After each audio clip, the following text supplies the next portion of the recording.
السلام عليكم ورحمة الله حبايب قلبي، يا رب تكونوا بصحة وخير وكل سنة وانتم طيبين. تاني فيديو من الفيديوهات اللي بتخص شهر رمضان الكريم. الزبادي لا غنى عنها في رمضان وكلنا بناكلها على السحور. هنعمل مع بعض شوية زبادي يا جماعة قشطة. هتعرفوا الفرق لما تعملوها في البيت ما بين الزبادي اللي بتتعمل بخيرها كده في بيتنا وما بين الزبادي اللي بنشتريها من بره بتاعة الشركات. وعلشان اسهل عليكي هخليكي تعمليها في ساعة زمن واحدة بس. لا هتحتاجي بقى لا فرن ولا مية سخنة ولا تقعد بالساعات على ما تتماسك ولا ماكينة زبادي ولا كل الحاجات دي. فكرة كده اختراع، هتعمليها في ساعة واحدة بس وهتكون الزبادي جاهزة للأكل.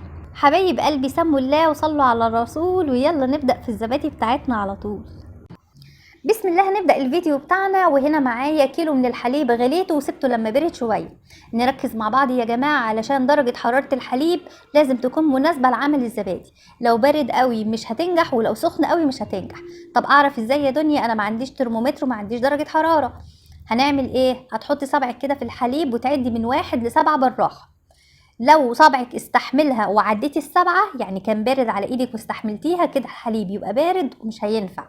لو الحليب عديتي لحد 7 وما قدرتيش قبل 7 ما قدرتيش تستحمليه كده الحليب هيبقى سخن، بتسيبيه لما يبرد شويه. لكن لحد 7 8 خلاص بدأت تحس بدرجة الحرارة كده يبقى مناسب جدا. يبقى القاعدة بتاعتنا ان احنا نحط صباعنا في الحليب وتعدي من 1 ل7. لو قدرت تعدي بعد 7 يبقى بارد. لو قبل 7 أو 6 ما قدرتيش تستحملي وطلعتي صبعك يبقى كده سخن، تستني ما يبرد شويه. بعد كده هنجيب كوبايه او بوله او اي حاجه واحط فيها كوبايه زبادي. اي نوع زبادي، سواء الزبادي البلدي اللي عند اللبان او الزبادي اللي هي بتاعه الشركات، اي نوع. وطبعا الزبادي احنا هنستخدمها اول مره بس، بعد كده هنعمل من الزبادي اللي هنعملها في البيت.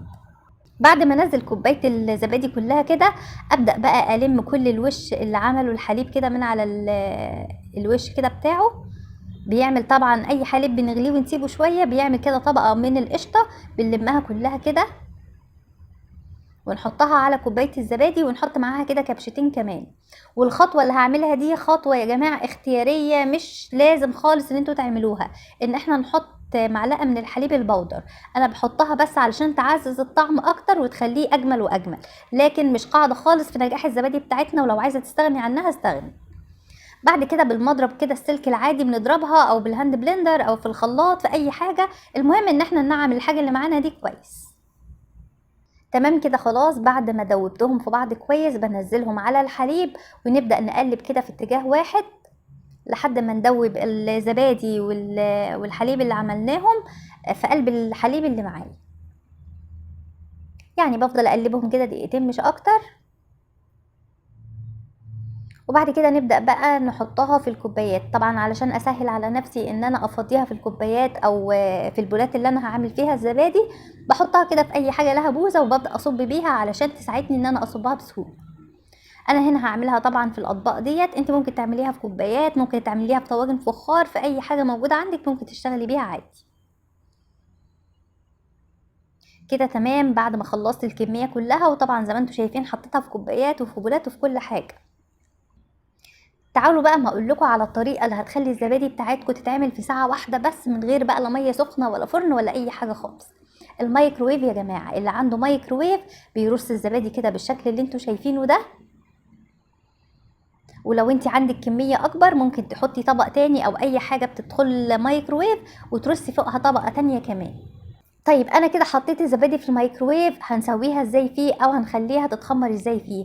بصوا حبايبي، بنشغل الميكروويف على 30 ثانية او دقيقة بالكتير، وبخليها تلف كده اللفة بتاعتها، وبعد كده خلاص بطفي عليها واصبر كده 10 دقايق او ربع ساعة وارجع اعمل الحركة دي مرة كمان، ان انا اشغلها 30 ثانية او دقيقة واستنى تاني 10 دقايق او ربع ساعة، وبكرر الموضوع ده 4 مرات او 5 مرات بالكتير. خلاص يبقى هنشغلها 30 ثانية او دقيقة واطفيها واصبر 10 دقايق، وارجع تاني بعد ربع ساعة او 10 دقايق اعملها مرة كمان، ان انا بشغلها 30 ثانية بس او دقيقة بالكتير واصبر 10 دقايق تانيين. وبعمل الحكاية ديت 4 أو 5 مرات، وبعد كده خلاص بسيب الميكروويف مقفول عليها لمدة ساعة. بعد كده بتفتح الميكروويف بتلاقيها جمدت وتماسكت وبقت زي الفل، ولا حطيناها بقى في مية سخنة ولا فرن ولا اي حاجة خالص، وهتكون زي الفل، ولا ماكينة زبادي ولا اي حاجة. طب انا يا دنيا ما عنديش مايكرويف، مش هعمل الزبادي؟ لا طبعا نعملها، بس هنعملها طبعا بالطريقه التقليديه اللي كلنا متعودين عليها، ان احنا بنجيب صينيه الومنيوم كده ونحط فيها شويه خل، والخل ده بحطه علشان الصينيه ما تبصش من الميه السخنه، بس يعني ده فايده الخل ان هي يحافظ على الالومنيوم ما يخلوش يسود. وبعد كده بحط الكوبايات، وبعد كده بحط عليها شويه ميه مغليين، وطبعا الميه المغليه بتكون لنص الكوبايه بالشكل اللي انتوا شايفينه ده، وبغطيها كده بطبق وفوطه وبسيبها على الرخامه 3-4 ساعات، وبتكون الزبادي زي الفل ومتماسكه زيها زي اللي هتكون في الميكروويف بالظبط. تعالوا بقى ما نطلع بتاعه الميكروويف ونشوف شكلها عامل ازاي. بصوا يا جماعه، تحفه متماسكه، ما خدتش مننا لا وقت ولا مجهود ولا ميه ولا فرن ولا اي حاجه خالص، وطلعت زي الفل. بصوا بقلبها على ايدي ما بتنزلش خالص، قوامها ولا طعمها مش قادره اوصف لكم الحلاوه. فرق رهيب ما بين اللي بنشتريها من بره مهما كانت الشركه مشهوره وحلوه، وما بين اللي بنعملها في البيت. طعم القشطه كده في بقك، وطعم الزبادي كده حاجه، يعني الكوبايه منها ب3-4 كوبايات من الزبادي التانية. اعملوها في البيت يا جماعة، هتكون مغذية، اللبن بخيره، وحاجة كده ترم العظم كده، مش الزبادي بتاعت بره دي، لا حاجة تانية خالص. وكمان هتوفر لنا، لان مهما كان الزبادي هتعملها في البيت هتكون اقتصادية وموفرة جدا عن اللي بنشتريها من بره.